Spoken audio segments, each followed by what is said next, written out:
Welcome back. You're still watching the Millennium Culture Breakfast right here on Millennium TV. And of course, we are rolling the dice. It is the stock market update where we just get to give you the numbers on how the market has been performing. Of course, to present this segment is Sherry, and she's in studio this morning. Sherry, good morning. Good morning, David. How are you today? I'm okay. How are you? I'm all right. Trying to put on a fake smile while you're tired. How's been your weekend? My weekend was okay. I guess it spilled over into Monday, but you know what? We're here. Yeah, we're definitely here. Mondays. Yeah, I love Mondays now. Yeah, I've noticed that, and I love it for you. Definitely. Well, just run us through the numbers and how the market was performing. Okay.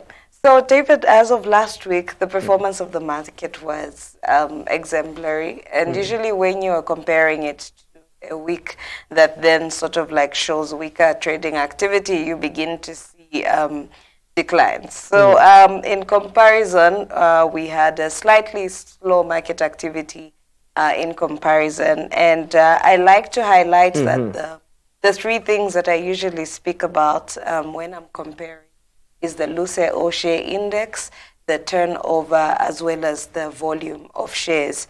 So basically the LSMU index is an indication of the gains of prices on the stock market.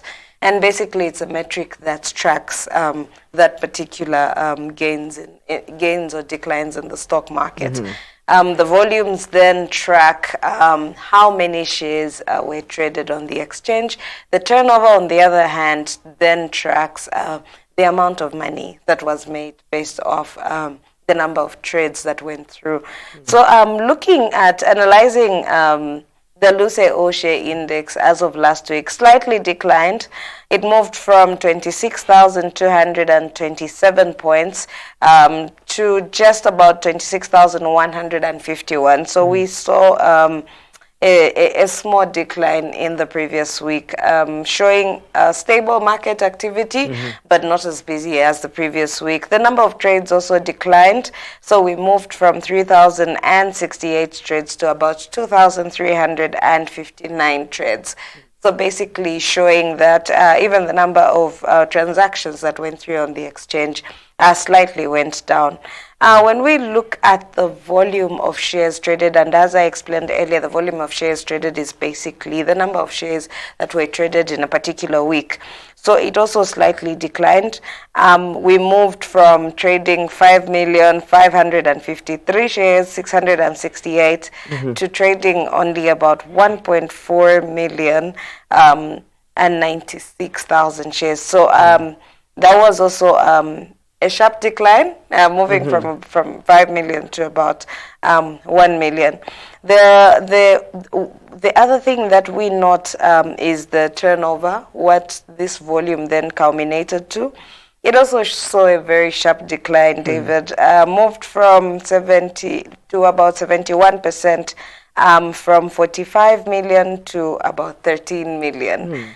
So we get to see a sharp decline, and this only is because the market activity for the previous week was quite strong, and in comparison, then we begin to see the month stabilizing in a way.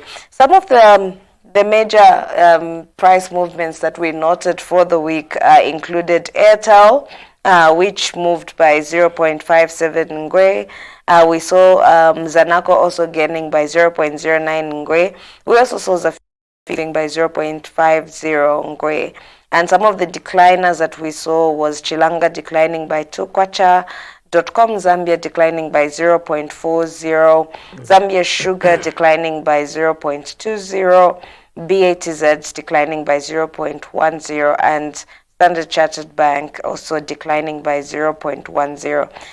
We also saw minor, though not very significant, declines in MFS, Puma, Zambif, and CEC.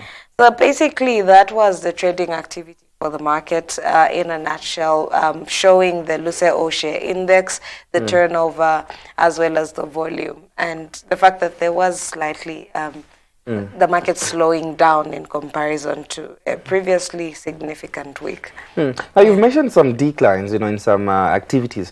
Can we attribute that factor to, the appreciation of dollar? Is it anywhere connected? I would like to think, market forces are determined by different factors.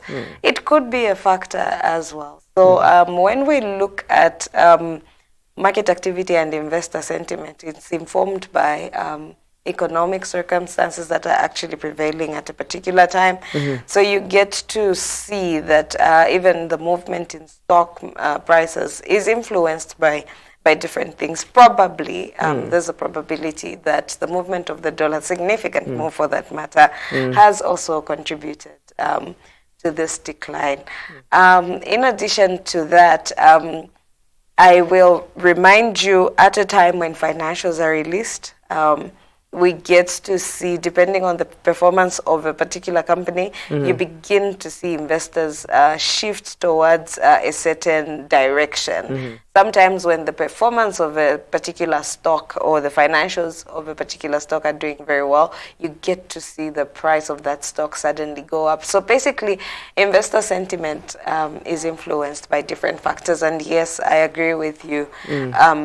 The movement of the dollar could significantly actually impact the stocks. Okay, the prices and of stocks. and maybe still talking about the dollar appreciating, we do know that there are some people who want to invest, right? Yeah. So if you buy Yeah. and you wait for the company to actually give you your monies, I don't know when, how long, and then the dollar keeps appreciating, is there any effect to that? Not really. So currently, all our stocks are denominated in kwacha, except one stock, which is the real estate investment Zambia stock, which is dollar denominated.